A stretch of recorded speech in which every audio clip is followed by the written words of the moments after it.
नमस्कार. आमच्या समोर श्री सीतारामजी भुते, शिवसेना उद्धव ठाकरे चे संपर्क प्रमुख वर्धा जिल्हा हे आहेत.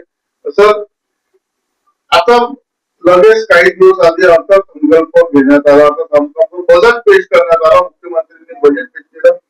काय वाटते आपल्याला या अर्थसंकल्प बजेटमुळे लोकांना काय मिळालं आणि कुठे काय कमतरता पडला, काय सांगा? या बजेटवर बोलण्या इतका काही बजेट शेतकऱ्याविषयी परिपक्व बजेट नाहीये. कारण शेतकऱ्यांना यांनी काही असं भरभरून दिलेलं नाही आहे. शेतकऱ्याच्या तोंडाला पाणी पुसलेली आहे. त्यामुळे शेतकऱ्याची त्यांनी कर्जमाफी जे केली आहे, तशी उद्धव साहेबांनी सरसकट कर्जमाफी केली होती. याविषयी त्यांनी समजा कानाडोळा करून काही अटी शर्ती लावून शेतकऱ्यांना कर्जमाफी केली आहे. या कर्जमाफीमध्ये शेतकऱ्यांना असं काही मिळालेलं नाही आहे. जे ते समजाला इलेक्शनच्या तोंडावर त्यांनी जे त्यांच्या समजाला याच्यात जे त्यांनी जे हे केलं होता, निवडणूक मध्ये समजाला त्यांनी आपल्या अहवाल जाहीर केला होता, एक समजाला जाहीरनामा केला होता. त्या जाहीरनाम्यामध्ये त्यांनी सरसकट कर्जमाफी शेतकऱ्यांची करू, शेतकऱ्यांची सरसकट कर्जमाफी करू असे जे ते बोलले, मुख्यमंत्री त्या शब्दावर कायम राहिले नाही. मधात त्यांनी बच्चू भाऊने आंदोलन केलं शेतकऱ्याविषयी. त्यावेळेस त्यांनी म्हटलं का आम्ही समजाला लवकरात लवकर निर्णय घेऊ. 6 महिने ज्या समजाला या शेतकऱ्याच्या ज्या समजाला कर्जमाफीला जर लागत असेल, या सरकारचं ध्येय धोरण शेतकऱ्याविषयी उदासीनता आहे. त्यांना शेतकऱ्यांना असा कोणताही भरघोस असा समजा कोणतीही मदत द्यायची नाही. आता हमी भाव, सोयाबीनचा हमी भाव एक राहते, मार्केटमध्ये खरेदी एक करते. सोयाबीनचे समजाला हर मार्केटला यांनी महाराष्ट्रामध्ये हर मार्केटला कृषी उत्पन्न बाजार समितीला यांनी एक आपले केंद्र, विक्री केंद्र समजाला महावितरणचे विक्री केंद्र निर्माण करायला पाहिजे. ते करत नाही आणि हमी भाव ते वेळेवर जाहीर करतात, अटी टाकतात, पुष्कळच्या अटी राहते. ऑनलाईन फॉर्म भरा. ऑनलाईन कोणत्या शेतकऱ्याला समजून आलं ऑनलाईन फॉर्म भरणे? ठीक आहे, त्यांचे मुलं समजा शिक्षणवाले, पण मुलं शेतकऱ्याजवळ राहत नाही ना. मुलं गावी शिक्षणावाले जागोजागी जातात. त्याच्यामुळं या सरकारमध्ये असं कोणतंही शेतकऱ्याविषयी ध्येय धोरण नाही आहे. त्यामुळे मी शेतकऱ्याच्या या बजेटचा सरकारचा निषेध करतो. हिंगणघाट बद्दल विचारता गेला तर हिंगणघाटची आता खूप विडंबना होत आहे.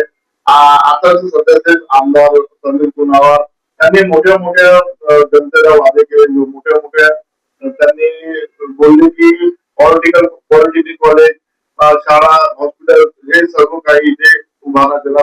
इव्हन मेडिकलचं जे होणार होतं शासकीय त्याचं, तर ते पण झालेलं आहे. काय सांगाल याबद्दल? काय हे गोष्टी जे बोललेले आहे खरं होणार की फक्त जनतेला फक्त तोंड पुरती पाहिजे आहे? यांचा एक एजेंडा आहे. इलेक्शन आलं तर हे मोठमोठाले वादे करतात. हिंगणघाट परिसरात हे आणू, हिंगणघाट परिसरात ते आणू, पण तो ऍक्च्युली आज मेडिकल समजायला येऊन 2 वर्ष झाले. 2 वर्षापासून मेडिकलची जागा जामला तयार झाली. ठीक आहे, हिंगणघाटहून जामला गेलं.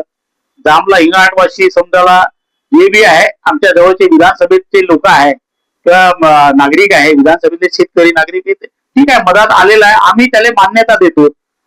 जामला व्हायला पाहिजे, पण केव्हा होईल? 2 वर्ष झाले रेंगाळत पडलेलं काम आहे. त्यांनी तो मार्ग उचलून आपला लवकरात लवकर बांधकाम चालू करावं.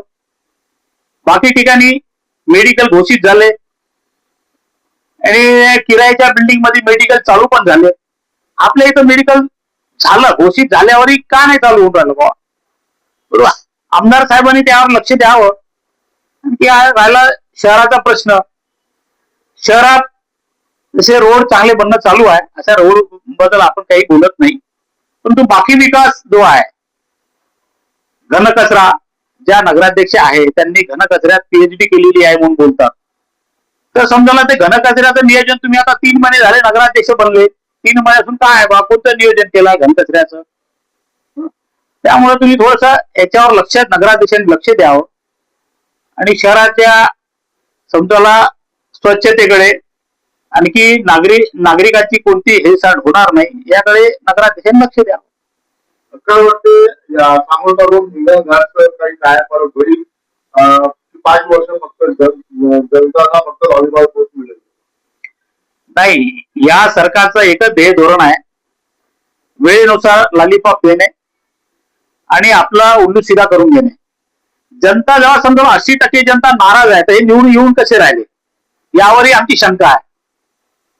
यावेळेस आम्हाला असं वाटते का समजाला आम्ही महाविकास आघाडी यावेळेस समजा निवडून यायचे चान्सेस होते, पण ते निवडून कसे का आले? कारण देण्या पाड्यात तुम्ही जा, शेतकरी सगळे नाराज आहे, शेतकऱ्यांना कोणते शेतकऱ्याचे प्रश्न मार्गी लागत नाही, तरी पण यांना कसे का मतदान मिळवून राहिले बा?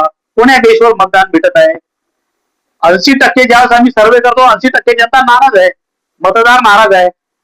म्हणजे 80% नाराज असल्यावर यांना कोण लोक मतदान करतात? सगळ्या खुर्च्या यांच्या जे समजा सभा होते सगळ्या खुर्च्या खाली राहते, खुर्च्या मतदान करते का? आमचा म्हणण्याचा उद्देश एकच आहे का निवडणूक प्रक्रिया पारदर्शक झाली पाहिजे, निवडणूक बॅलेट पेपरवर झाली पाहिजे. असाच आमचा समजा आमच्या पक्षप्रमुखाचा माननीय उद्धव साहेबाचा पण हे आहे. एक त्यांनी पण समजाला निवडणूक आयोगाला निवडणूक आयुक्ताला त्यांनी पण एक निवेदन दिलेलं आहे मागच्या वेळेस का पारदर्शक निवडणूक झाली पाहिजे. तुमच्या निवडणूक प्रक्रियेमध्ये याद्यामध्ये समजाला जे नाव आहे गाळ झालेलं नाही आहे तसेच आहे तसे नाव आहे. इलेक्शन समजाला इलेक्शनवर मतदान जेव्हा समजाला मतदार टाकायला जाते मतदार केंद्रावर त्यावेळेस तो मतदान राहत नाही, दुसरेच लोक मतदान टाकायला जाते. असा काहीतरी पुष्कळसा घोळ आहे. त्याच्या